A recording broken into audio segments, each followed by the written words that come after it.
I can't believe I fell for the master's plan again. I mean, after all these years you'd think I'd learn, but God, his plans just sound so tasty.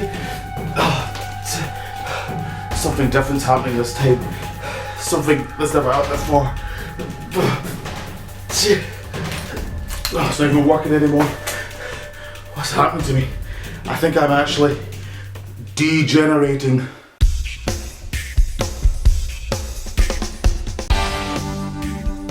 Hello and welcome to the Ginger Gate Show. So yes, today I'm talking about Doctor Who, precisely the Doctor from worst to best.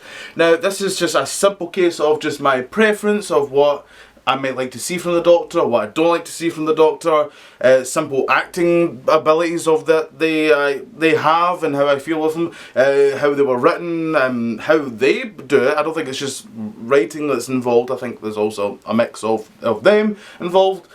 So yes, this will be my worst to best. Starting with, I'm gonna get hate for this one, I think. Number 14, Jodie Whittaker. Oh God, I tried so hard. I've said it before. Look at my past videos. I was so excited for the idea of this. I was really into it, and then it happened, and I don't get her Doctor whatsoever. I think she's the darkest Doctor as well. She would rather see spiders suffocate and slowly just dying painfully than just dying easily. She was easily killing folk in a very weird fashion. I found her Doctor very weird to me. And then she was pulling these faces, and she does a thing like David Tennant that kind of annoys me, and once you realise it, it grinds my gears. Overall, just a quick thing of it. Like, I think people keep blaming Chibnall, but to me, I think you can only blame the writers for so long, because if you want my honest opinion, you know, Capaldi, Tennant, excellent. All the Doctors had, especially McCoy, you know, had bad writing, but they seem to manage to do well of doing the best out of bad, you know. So to me, I just think there's so many other actors I would have loved to have seen. Hayley Atwell, I forget her name, but the woman is in Fleabag. I literally just saw her and I'm thinking, why the hell, you're like a female Tom Baker, Christ, why the hell did you not cast her? She's brilliant.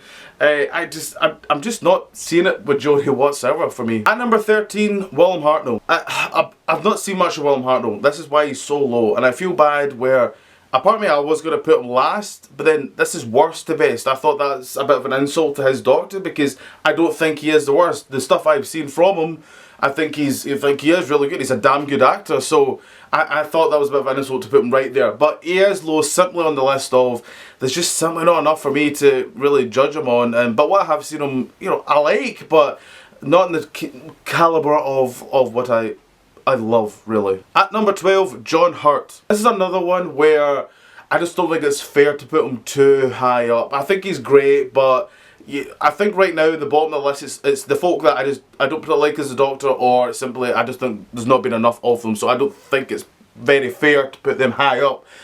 I really like John Hurt as a Doctor. I like that whole kind of more the darker, war-torn kind of Doctor. I think John Hurt did an amazing performance in Day of the Doctor, but again, it's just simply I couldn't physically put him up higher. I just don't think that's very fair or right, really. At number 11, Paul McGann. Again, we're on the same scenario here where it's just a case of he had the TV movie and that really amazing little mini episode that they did, which I really enjoyed, and it made me wish I got more of Paul McGann, and I really wish Russell T Davies brought him back. I still don't understand why they just didn't, instead of getting Christopher Eccleston, especially when he just went in one series. And you think to yourself, like, I really feel like Paul McGann really would have done a good couple of series out of New Who, so it would have been interesting, especially when you see him in that mini episode. Like, he is so just into it. I really like how adventurous he is, and he was more that kind of like romantic style, which you very much see with Tennant more. And I'm not really a biggest fan of that kind of stuff, to be honest. I just like an alien and going on adventures, and that's all I want. I did actually quite enjoy Paul McGann, and I was quite amazed actually how decent that TV movie actually really is. At number 10, Patrick Troughton. Again, a little bit. This is a case of I've not seen much, but Patrick Troughton's a little bit different because he was in quite a good couple of the anniversary kind of specials that they've done, and I really like Patrick Troughton. I think he's absolutely. I've seen him actually a good couple of interviews as well, and that guy didn't act. I mean, he's up there with the Tom Bakers, McCoy, and Matt Smith, where I just don't think they act. They were just being themselves and being beautifully weird that they are, and. I really quite like that kind of stuff, but again, he's a little bit low because it's simply just a case of I've not really seen enough, but what I have seen, I've kind of preferred over some of the other ones. I do kind of prefer him over William Hartnell, if I'm honest. I've always preferred the more kind of weirder Doctors, because to me that feels quite alien, and that's what I quite like. So yeah, that's kind of why Patrick Troughton is in the middle.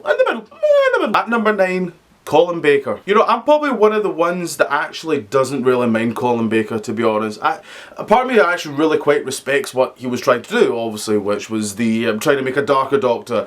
But then good old John Nathan Turner, the great man that he is of a producer, decided that no, I want him in a Technicolor Dreamcoat, and it just doesn't fit when you're trying to put the two parallels together, because like Colin Baker said, he was wanting something a bit close to Chris Vexon's costume, and yeah, you can see that, you can see why he was wanting that, and I think it's a shame that they did that, because you've got scenes when he's trying to choke the companion in his very first episode, which is a hard watch, and it's, I think if it was written maybe better, and like again the costume and all that, it's just, I think that could be stuff that could have worked maybe a little bit, but I just don't think it was executed really well, and I think from that moment on people were just like, oh, this Doctor's got a bad taste in the mouth a little bit, but I think there's moments of, like, you see moments of a bit like the Capaldi Doctor where he's a bit more blunt, and I kind of like, I like seeing different types of Doctors sometimes. As it says, I do love the weird Doctors, but see when it's clearly an actor that's clearly trying to do something different and something trying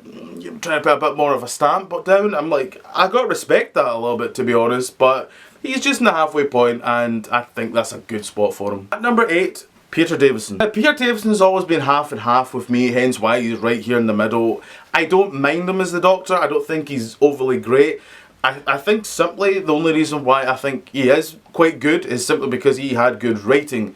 If he was in that end bit with McCoy, I think he would have really struggled, I think, to be honest. I think Peter Davison was damn lucky that he still got that end of Tom Baker's kind of good golden era spreading of whatever you want to call it, because you can still feel there's some good stuff that came from it. I still quite like it, and I don't mind Dave's. I like his more kind of youthful energy that he kind of brought to the role. That was quite something different at the time. There's like stuff like in Time Flight when he's climbing on the TARDIS. I remember watching it. I watched it recently as well, where I'm kind of thinking to myself, I don't think I've ever seen like Doctors of the past really do that. Maybe Tom Baker at a stretch, but it's something like that was literally visually quite something different for me when you're looking back on him. I think right in the middle is a nice wee point. At number 7, Sylvester McCoy. This is going to seem probably quite high to put him up here, but there's something so charming about Sylvester McCoy. As I says, I like the weirder Doctors. Don't get me wrong, his era was battered badly by bad writing, and hence the reason why it got overall cancelled, which was a shame, but not unexpected, I think, when you do watch it, because from Davison era, Colin Baker to McCoy, there is just constant dips just battering through those eras.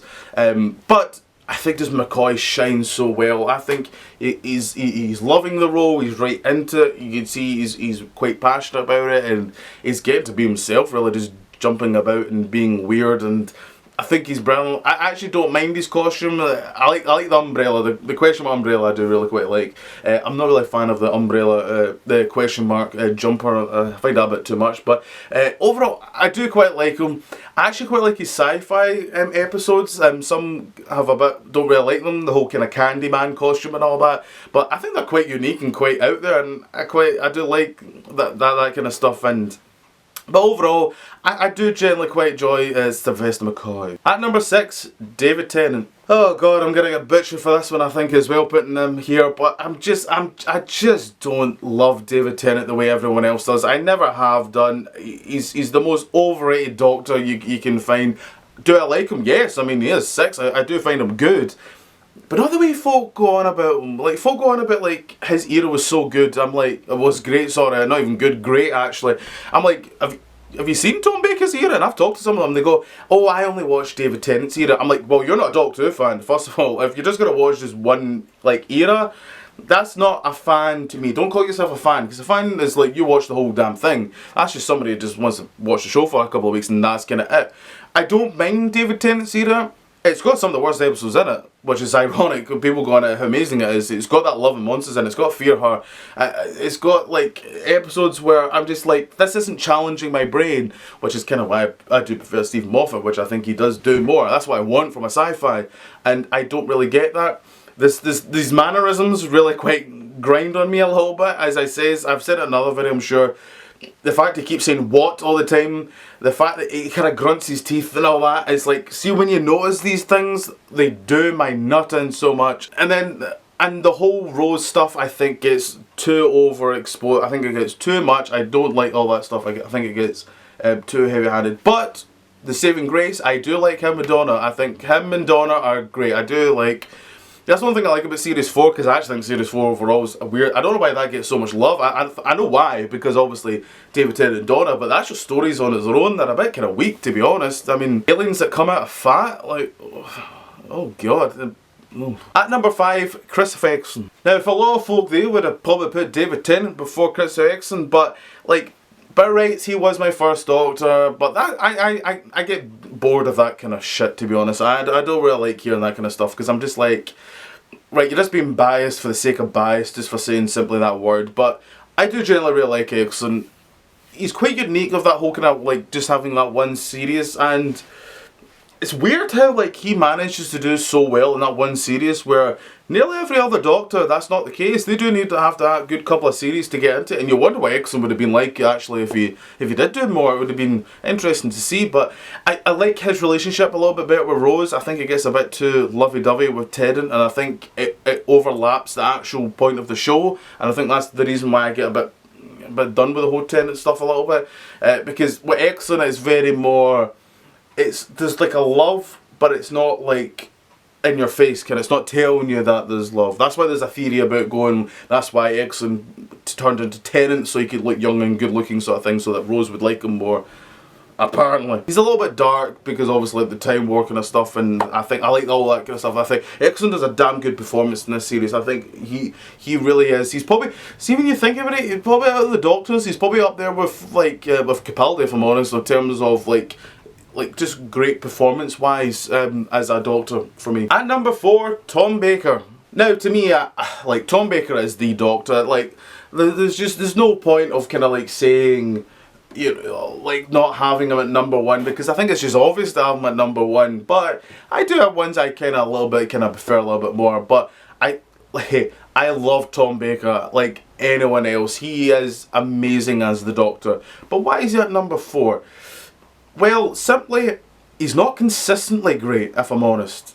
It's when you compare his last series to his first series, and his first series he's so damn good in that. I don't know if it also maybe is a case of the companions he's with, I think a little bit.